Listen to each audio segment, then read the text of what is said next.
Social media के उन लोगों पर लगाम लगाना बहुत जरूरी है जो सोशल मीडिया को हथियार बनाकर लोगों को बदनाम करने की साजिश रचते हैं। नमस्कार दर्शकों साथियों, मैं हूं शशि शर्मा, आप देख रहे हैं दबंग खबरें। दर्शकों, आज हम आपको एक ऐसे मुद्दे से रूबरू कराने जा रहे हैं जो मुद्दा जुड़ा हुआ है मीरा भाईंदर के कदावर नेता और महाराष्ट्र कार्यकारिणी कांग्रेस के उपाध्यक्ष मुजफ्फर हुसैन से, जिनको चुनाव के वक्त जब विधानसभा के चुनाव हुए थे उस वक्त उनको याकूब मेनन के साथ में जोड़कर बदनाम करने की साजिश रची थी। ऐसे सभी 13 लोगों पर उन्होंने मामला दर्ज करवाया है और उच्च न्यायालय में याचिका दायर की है 100 करोड़ की मानहानि की। आइए जानते हैं उनसे किस तरह का मामला है और क्या कहना चाहेंगे, क्या संदेश देंगे। इलेक्शन के दौरान ये पिछले 10-15 सालों से मीरा भाईंदर में विशेष था। इलेक्शन के वक्त में हैंडबिल्स निकाली जाती है ओवरनाइट और जातिवाद टेढ़ निर्माण किया जाता है। कभी बोला जाता है हिंदुओं के एरिया में कब्रिस्तान बन रहा है, कभी कहा जाता है कि स्लॉटर हाउस बन रहा है, कत्ल खाना बन रहा है। इस तरह के हैंडबिल्स बांटी जाती है, झूठ फैलाया जाता है।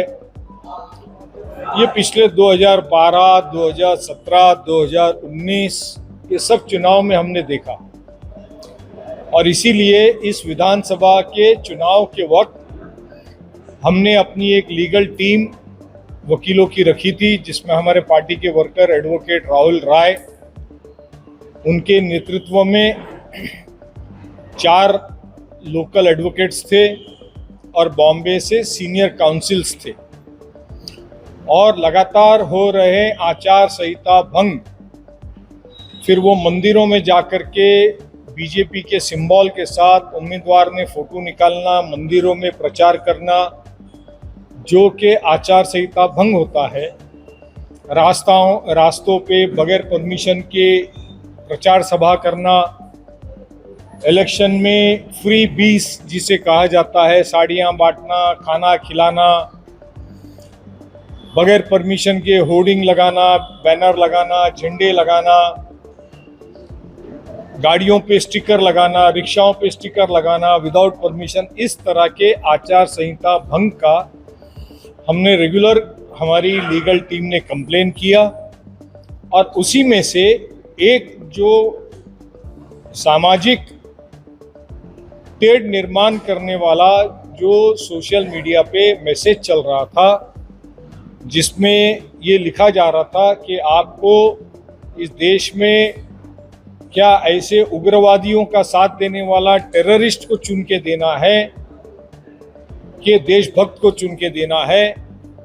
इस तरह के कई वीडियो एआई के बने हुए, 93 के बॉम्ब ब्लास्ट के बने हुए, मेरा चित्र टेररिस्ट की तरह बनाया हुआ, इस तरह के मैसेजेस वायरल किए गए, जिसके खिलाफ में आचार संहिता भंग का एफआईआर लॉन्च हुई और पुलिस ने उसमें कार्रवाई करना शुरू की। बाद में उसमें पॉलिटिकल प्रेशर के अंडर में पुलिस ने आगे एफआईआर और जो दूसरी एफआईआर लेनी चाहिए तो नहीं ली। चुनाव के दौरान ही हमने कहा था कि हमको इस देश के न्यायपालिका पे पूरा भरोसा है और हमने एविडेंस जमा किया है। हम इलेक्शन हारे या जीते, हम कोर्ट का दरवाज़ा खटखटाएंगे और 100 करोड़ का डिफेमेशन का सूट हम फाइल करेंगे। और दिसंबर में फिर से हमने पुलिस को अभी जो 13 लोगों पे डिफेमेशन 100 करोड़ का हमने फाइल किया है, उसके संदर्भ में पुलिस को दिसंबर में हमने क्रिमिनल प्रोसीजर के लिए उनका सब एविडेंस के साथ, नाम एड्रेस के साथ, एविडेंस के साथ दिया था। मगर पुलिस पॉलिटिकल प्रेशर में आगे उसमें कुछ भी काम नहीं कर रही है, ये हमको जैसे ही दिखा। अनफॉर्चुनेटली 6 महीना मेरी तबीयत खराब होने की वजह से ये प्रोसेस थोड़ा डिले हुआ। हमने अभी हाई कोर्ट में पिटीशन नंबर हमने आपको दिया है, 13 लोगों के नाम दिया है। हमने उन पे 100 करोड़ का डिफेमेशन सूट फाइल किया है। हमको इस देश की न्यायपालिका पे पूरा भरोसा है कि कोर्ट अपना निर्णय करेगी और इस तरह का एक प्रेसिडेंट सेट होगा देश भर में कि अगर इलेक्शन के दौरान कोई भी जातिवाद, धर्मवाद, भाषावाद, प्रांतवाद, पैसे का उपयोग, फ्रीबीज बांटना, आचार संहिता का भंग करेगा और चुनाव को गलत तरकीब से जीतने का प्रयास करेगा, तो कोर्ट के अंदर अगर एविडेंस के साथ जाएगा तो कोर्ट अपना उसके ऊपर फैसला सुनाएगी और जो दोषी है उनको सजा कोर्ट वहाँ पे देगी। डिफेमेशन सूट की बहुत सारी प्रक्रिया होती है।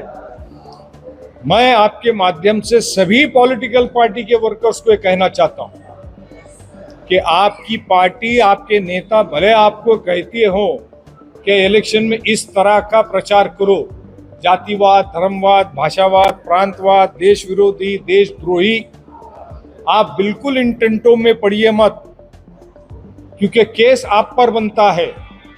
सजा होगी तो आपको जेल जाना पड़ेगा। अगर डिफेमेशन सूट कोई पैसों का है और कोर्ट ने अगर पैसा भरने के लिए कहा तो आपको भरना पड़ता है, कोई पॉलिटिकल पार्टी नेता भरता नहीं है। बैंकरप्ट का जो प्रोसीजर होता है, बैंकरप्सी का जो प्रोसीजर होता है वो आप पर होगा। आपका पासपोर्ट जब्त हो सकता है, आप अगर वकील है तो आपकी सनद कैंसिल हो सकती है, आप अगर कोई प्रोफेशनल हो तो आपको कोई कंपनियां, क्योंकि आप पे क्रिमिनल केस दाखिल है, आप पे सिविल सूट दाखिल है, अभी तो कहीं पे भी नौकरी के लिए भी कोर्ट के अंदर का अगर नाम डाल दिया तो आप पे कितने केसेस है सिविल कोर्ट में, हाई कोर्ट में, वो आ जाता है, क्रिमिनल केस आ जाता है। तो आपको कहीं मल्टीनेशनल में या कहीं पे जॉब मिलना मुश्किल हो जाएगा। तो अगर आपको पॉलिटिक्स करनी है, पॉलिटिकल वर्कर बनना है, तो पॉजिटिव काम कीजिए। जो लोगों ने, अगर आपके ऑपोजिशन ने काम नहीं किया है तो उस पर आरोप प्रत्यारोप कीजिए, मगर इस तरह का काम मत कीजिए। ये डिफेमेशन का सूट ना कि सिर्फ एक मीरा भाईंदर के लोगों के लिए सीख है, बल्कि इस देश की तमाम पॉलिटिकल वर्कर के की एक व्यू रचना, एक गाइडिंग टूल बनेगा। इसके लिए हमने डिफेमेशन सूट किया है। किसी को तो आवाज इस देश में उठानी पड़ेगी। इस देश का की जो घटना है, कॉन्स्टिट्यूशन है, आपको जो पॉलिटिकल अधिकार दिया है, चुनाव लड़ने का अधिकार दिया है, इलेक्शन कोड ऑफ कंडक्ट है, रूल्स एंड रेगुलेशन है, इसके तहत आदमी ने चुनाव लड़ना चाहिए। इस देश की लोकतंत्र को अगर आपको हमको बचाना है तो हमको इन सब का तन पालन करना होगा। ये इसके जरिए मैं एक मैसेज देना चाहता हूं और आपके जरिए फिर ये कहना चाहता हूं कि हमको इस देश की न्यायपालिका पे, घटना पे पूरा भरोसा है। न्यायपालिका अपना फैसला करेगी। दर्शकों, मुजफ्फर हुसैन ने बड़े ही सख्त लहजे में उन लोगों के नाम भी बताए हैं और चेतावनी भी दी है, लेकिन ये बहुत जरूरी था ऐसे लोगों पे लगाम लगाना। जब चुनाव का वक्त आता है तो इस तरह की घटनाएं सामने नजर आती हैं और तो और निजी जिंदगी में भी झांकने लग जाते हैं, जबकि चुनाव से उनका कोई सरोकार नहीं होता है। और उच्च न्यायालय को चाहिए कि ऐसे लोगों पर लगाम लगाए जो अनाप शनाप सोशल मीडिया में पोस्ट करते हैं और जिसका ना कोई तथ्य होता है, ना आधार होता है। और साथ ही उन्होंने आज अपने कार्यालय में एक सिग्नेचर कैंपेन का अभियान भी किया था। जिस तरीके से राहुल गांधी, जो इनके सर्वोच्च नेता है, उन्होंने वोट चोरी का जो प्रारूप बनाया है और इस पर बड़ा आंदोलन शुरू किया है, मद्देनजर देखते हुए मुजफ्फर हुसैन ने अपने कार्यालय में भी वोट चोरी के खिलाफ सिग्नेचर अभियान चलाया है। वो भी दर्शकों आपको दिखा रहे हैं। लेकिन मुजफ्फर हुसैन ने जो कहा है, जो किया है, बहुत ही सराहनीय कार्य किया है। ऐसे गलत लोग हैं, उन पर लगाम लगाना बहुत ही जरूरी है। तभी सोशल मीडिया के जो इस तरह के लोग हैं उन पे नकेल कसी जाएंगी और इस तरह के मामले बंद होंगे। कैमरामैन प्रभात मिन्ने के साथ शशि शर्मा।